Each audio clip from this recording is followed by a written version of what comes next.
Hello, crime fighters. I'm Ray the DA, and this is Straight Talk. Got a couple of issues I want to talk to you about today. The first one is that the repeat offenders continue to drive Lexington's crime rate.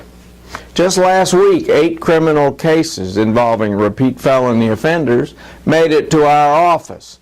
That makes 124 of these outlaws that we've prosecuted in just about 100 days of 2013.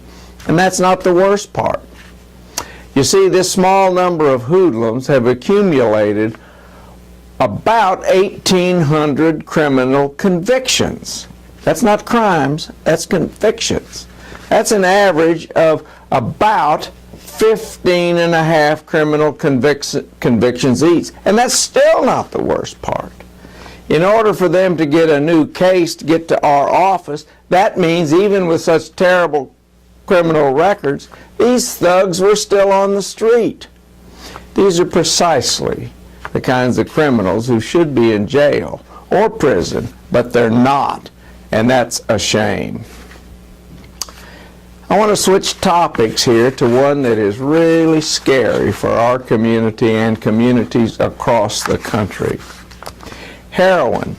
Heroin addiction is ensnaring the rich suburban populations across America.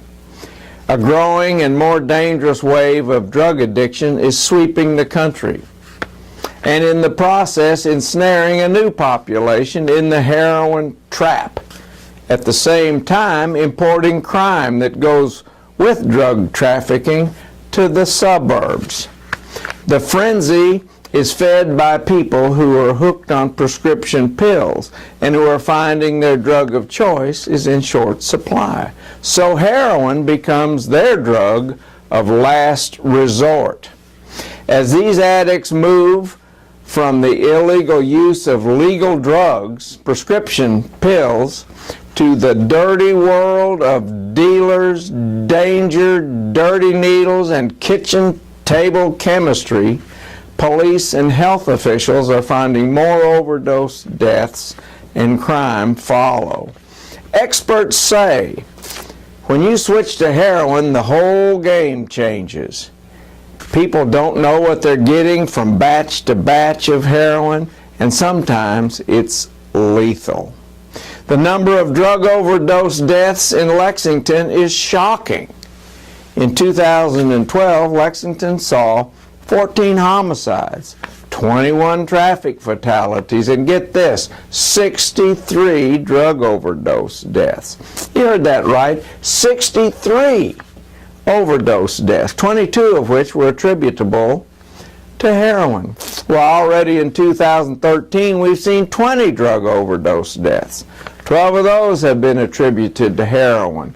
The other 8, the toxicology is still out, and we'll have to see. Obviously, Lexington is seeing an increase in the distribution of heroin, which is leading to a rise in the number of heroin-related deaths. Most of these heroin appears to be coming from cities north of us. It also appears that heroin is the substitute for the increasingly difficult to obtain prescription pills. All of them are opiate derivatives. Our police, as well as other law enforcement agencies, are working extremely hard to identify and arrest the predators who sell this dangerous drug in our community. It's important that when these merchants of misery and death are arrested, that they be convicted and punished by sending them to prison. If we don't, we in the criminal justice system are simply sending a message to these insidious criminals that they have the green light to sell their poison in our city. So pay attention, crime fighters. I'm Ray the DA, and this is Straight Talk.